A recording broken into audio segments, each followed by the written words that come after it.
PLO Professor here. Thank you guys for tuning into this video. I really appreciate it. I'm going to cover a couple of housekeeping issues. First of all, it's been a while since I put out a little video. The reason why is because this particular evening, I had a gentleman who was angle shooting me or tried angle shooting me. I was very inebriated. I was very stoned. And the guy tried to angle shoot me. So I cut out a lot of hands. I had to go through all the hands to find out all the audio because you guys are going to see a glimpse of the professor in rare form. I am just going off on this old man named Clarence.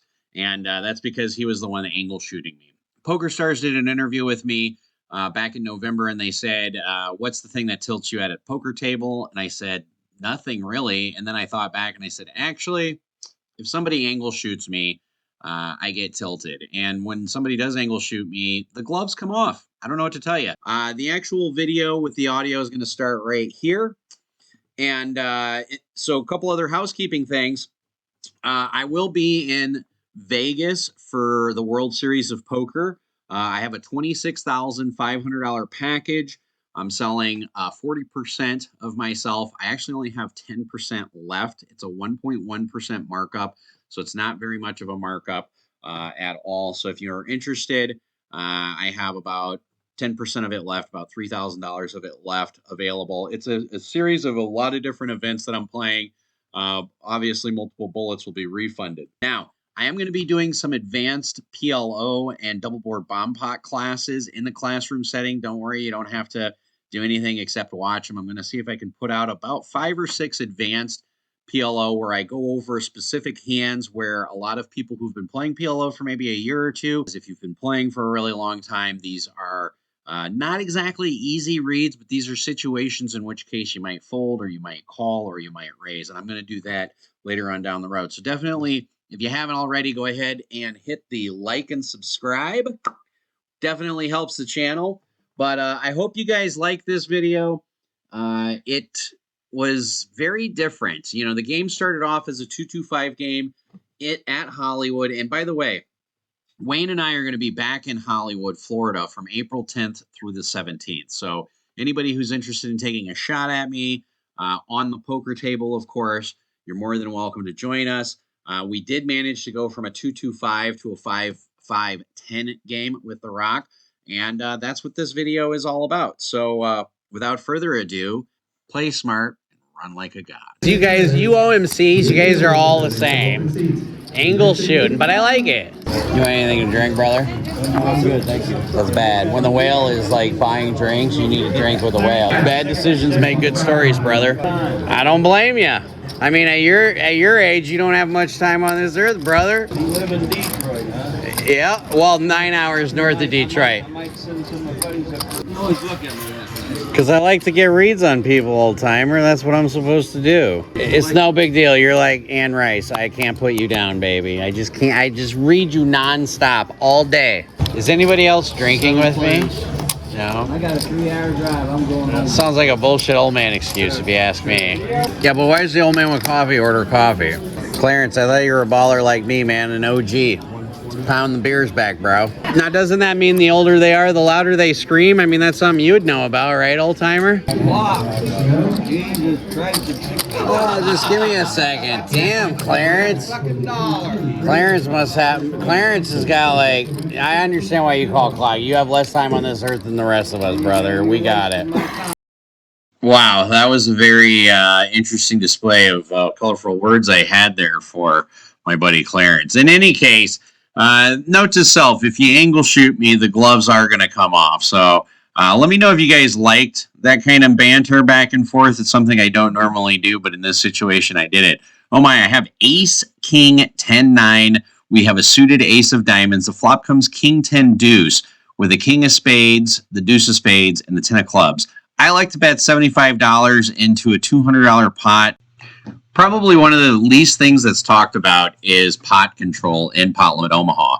So I lead off for 75 bucks, and the gentleman behind me, he decides to pot it. Apparently, he does not subscribe to the pot control law. And now we are playing pretty deep here. You can see we have like $2,000, so we have our opponent covered. But he basically wants to get rid of the riffraff. Now, this board is a very wet board, but I have top 2 pairs, so I'm pretty sure I'm good. At this point, you can make an argument just to rip it in, but in my situation, I feel like he's probably got a wrap with a flush draw, something to that effect. And right now, I know I can fade any spade, any 9 through ace are all going to be very safe cards for me. So I just double check my hand. I don't have a single spade in my hand, so I'm going to pot control this, and I like to call. And we're going to go heads up to a turn. So we did get rid of the riffraff. Now, this might surprise you guys, but when the deuce of clubs comes out, there's 2 clubs and 2 spades out there, I still feel like my king 10 is ahead, because if he had a wrap draw before, he still has a wrap draw now. So I like to go ahead and pot it. And now my opponent's in the tank because he knows if I have pocket kings or pocket tens, which I could clearly have, he could be drawing stone cold dead. And a pot size bet does put him all in. So he goes in the tank and he understands that he could be drawing stone cold dead. And a pot size bet does put him all in to the dollar. And he elects to call. We agree to run it twice. And on the first run out, we end up getting a 4 of clubs. And on the second run out, we get a 9 of diamonds. I show him top 2 pair, and we're good. So my opponent last hand must have just had like a straight and a flush draw. In any case, we look down at 3, 6, 7, jack with the 6, 7 of clubs. And we're going to call a limped bet. No one raised this. This is a hand I would not play unless it was limp to me. Flop comes king 8, 4, complete rainbow. We do have backdoor clubs. We have a gut shot. I'm not going to bet a gut shot here. I'm going to go ahead and check it. Now, I will tell you, in my PLO career, some of the biggest pots I have ever won have been on gut shots because people just don't believe that you have gut shots or that you're chasing an inside wrap draw. So when it checks all the way to the button, the guy ends up betting a full pot size bet, which is $70. And we're going to get a couple of people who are going to go in the tank. And we're going to get somebody who is going to make the call. And I'm going to make the call. So we're going to go 3 ways to the turn. And, for $70, I'm in between these 2 guys, and I don't mind chasing a gut shot. I'm thinking 5 of clubs would be my gen card. Oh my God, 5 of clubs? Okay, well, now he checks. You know what? I did not chase a gut shot to check this. No siree. I am not going to check this. I'm trying to figure out what can I get out of my opponent. I elect on $250. Basically a pot-sized bet. I mean, it's pretty close there.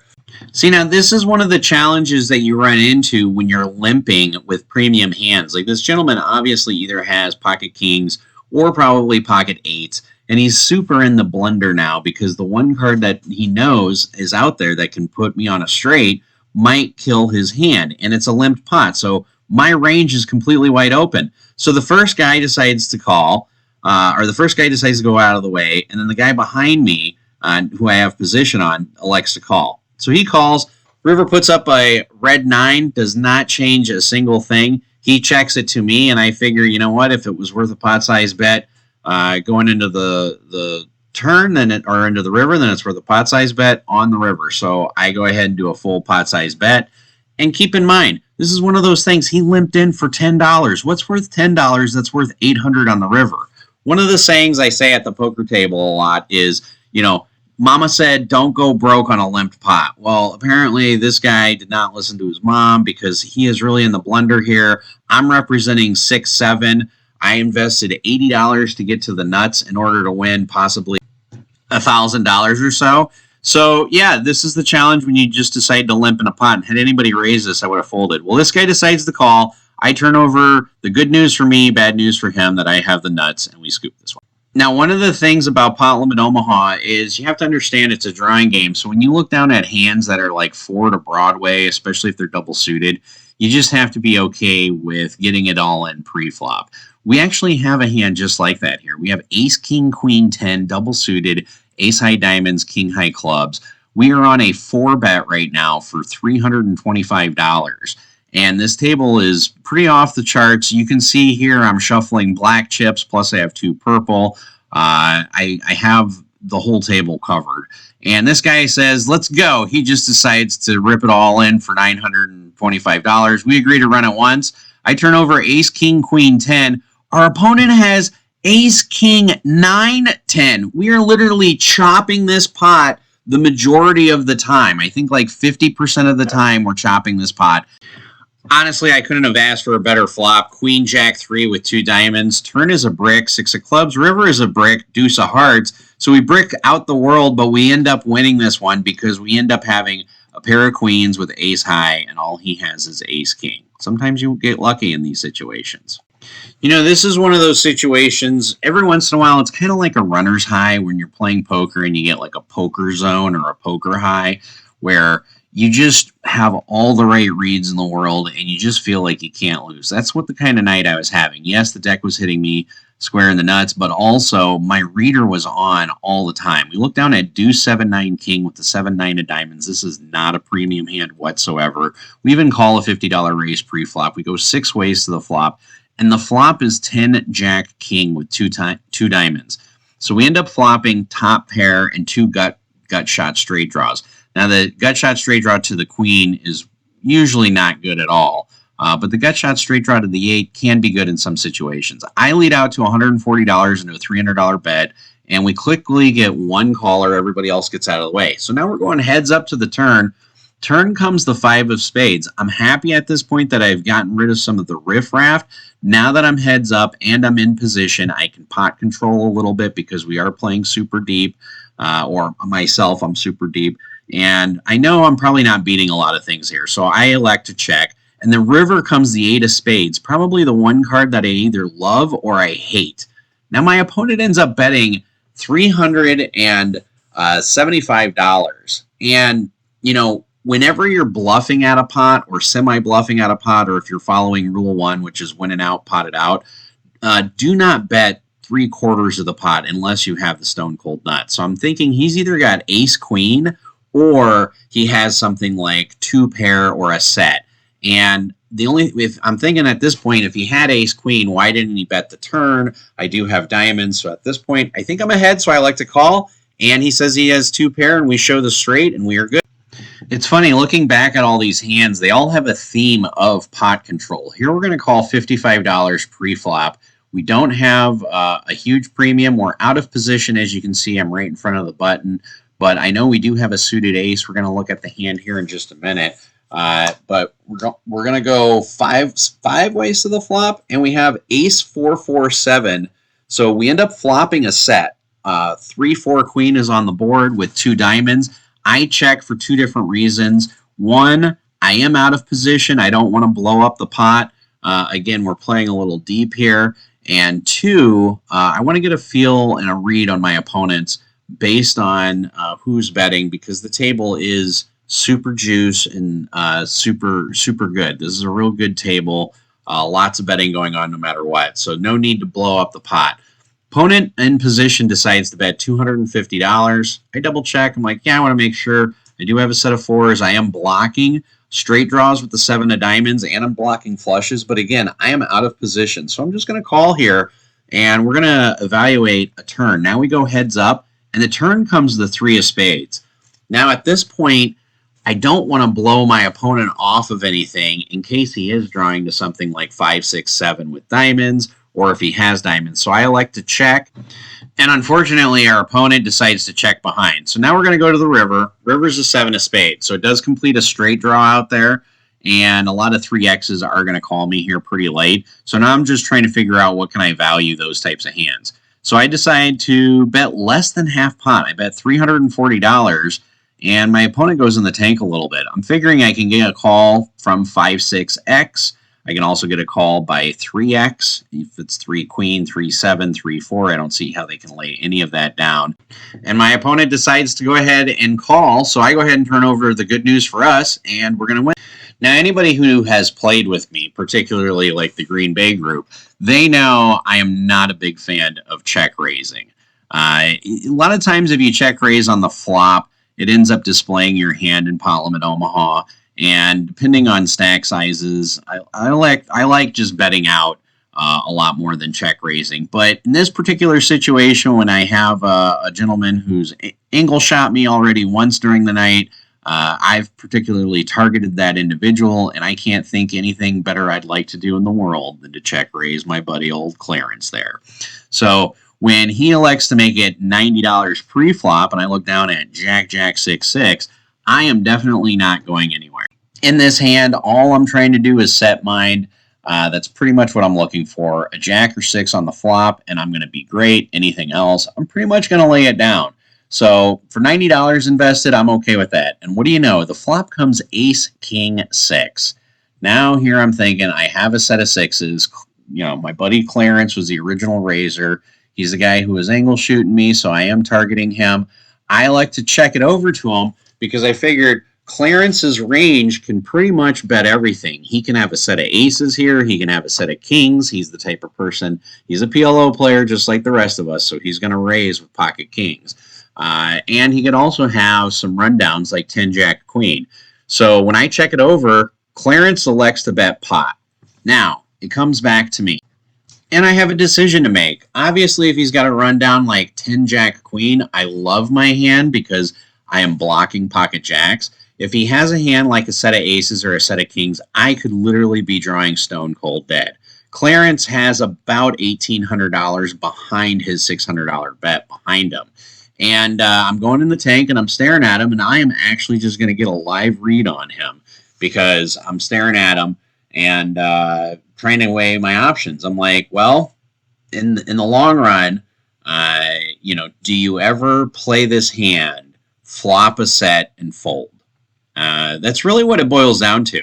As many times as I've played hands where I've had like pocket 3s or pocket 5s or pocket 6s, and I'm in a situation like this, I ultimately get to the conclusion that, did I really play 6-6 Jack-Jack just to flop a set of 6s, just so I could be put to the test and then fold? No, I don't think so. No, I did not come here to fold a pocket pair of 6s when I flop a set, even if the board shows an ace and a king out there. So in that situation, I'm not going to call. I'm just going to pot it. Let's just get it in there. $2,400. Let's go. I'm either going to be good or I'm going to be bad. And even if he has ace king here, he might call with ace king. Gets back to Clarence, and he has a few choice words for me, and then Clarence is going to end up making the right thing, and he lays it down, and we're going to scoop this one.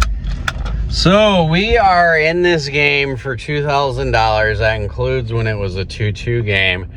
As you guys know from the video, I was really, really stoned and really drunk, which means I am really dangerous. I think the table thought that they were going to target me, when in fact, as you can see, I targeted the out of them, especially old man with coffee Clarence there. I really gave it to him. But we're in for $2,000, and we're actually out for $62.33.